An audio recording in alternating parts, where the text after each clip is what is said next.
I'm going to ask Chat GPT to provide a list of Warhammer 3 tier list units, which will range from S tier to C tier. So let's see what it's going to come out with, but also try and guess as we go along what you think is going to exist in each place. So now I'm actually starting to create the tier list. I've asked it Total War Warhammer 3 unit tier list.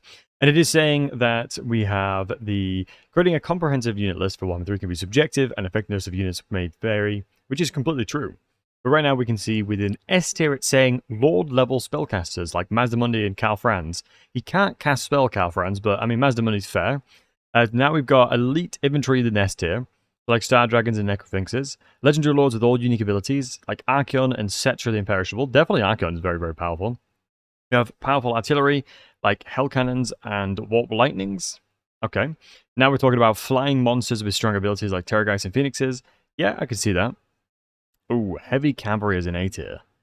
If you were to include Bretonia, my goodness, S tier, 100% you won't put Grill Knights in there right now. It's absolutely cracked.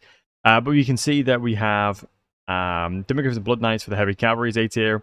So high tier infantry with good armor and damage, like Chosen and Ironbreakers. Yeah, sure, those are pretty nutty.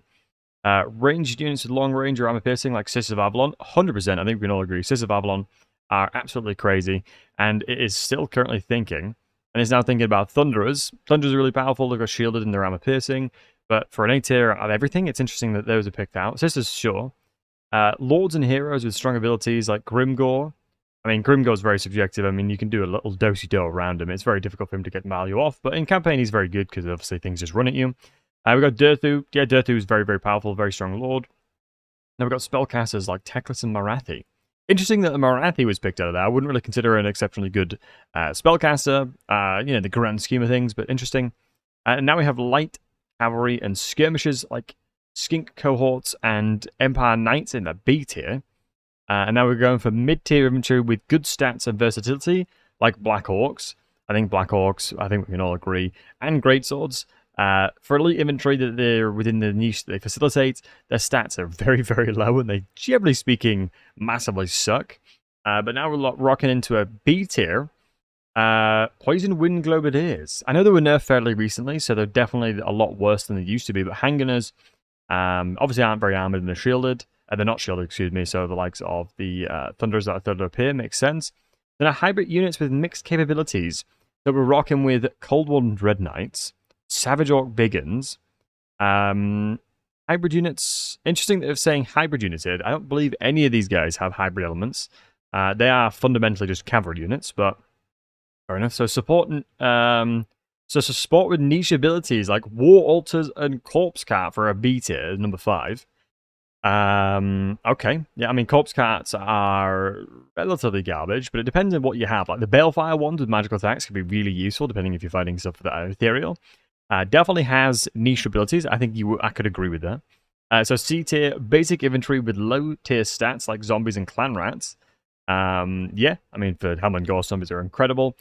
Clan rats, I think Moors can make them pretty good, so... low tier cavalry with limited combat effectiveness, like Goblin Wolf Riders and Marauder Horsemen. Marauder Horsemen definitely are very powerful. Goblin Wolf Riders still are relatively weak, but if you take them to the likes of Domination, they perform pretty well depending on their price point and what they've got to do and facilitate. So range units with short range or low accuracy. Skeleton Archers? Who's Skeleton Archers? Oh yeah, Tomb Kings. Tomb Kings, Skeleton Archers. Night Goblins. Yeah, I mean, specifically for Tomb Kings, Skeleton Archers are incredible. You want to recruit as many as you can early game because they are amazing and perform better than every other unit you can get until you start snowballing to your constructs. The single entity monsters with low stats or vulnerabilities like Giants and Mornfang Cavalry. As technically they are, I wouldn't really consider them a single entity, but they are very powerful. Lords or heroes with limited combat potential or utility like Empire Captains and Goblin Big Bosses. And now it's just saying, remember that unit effectiveness can change with faction-specific mechanics. I mean, that is 100% true. Balance updates and game patches. It's essential to experiment with different unit combinations and adapt to specific situations to maximize your success on the battlefield. I mean, yeah, I would agree in that there's an awful lot here that would be subjective, and it very much would depend on how you're playing and what you're doing. There are situations where you can get like Savage Orc Biggins to be very good. If you're utilizing things like Wurzag, then he can be very, very good in that respect, and they can buff them up significantly. It seems that only Warhammer 1 and Warhammer 2 units are being extrapolated through Chat GPT, even though we're asking about Warhammer 3. So maybe I'll need to be asking some more interesting questions there. But what do you guys think of this generated tier list? I think overall it's interesting to see. I may do more videos on this to see if I can extrapolate more information, but the fact that ChatGPT knows about Warhammer 3 is pretty cool and has at least okay takes on certain things. It's curious it's gone for like level Lord casters. I mean, spellcasters, I think we can all agree. I don't know about Cal Franz, but spellcasters in general are always amazing. So it's really curious to see this one, but thank you so much for watching. If you enjoyed this one, make sure to like and subscribe, and what we'll do is make more of these if you guys are interested. Thank you so much.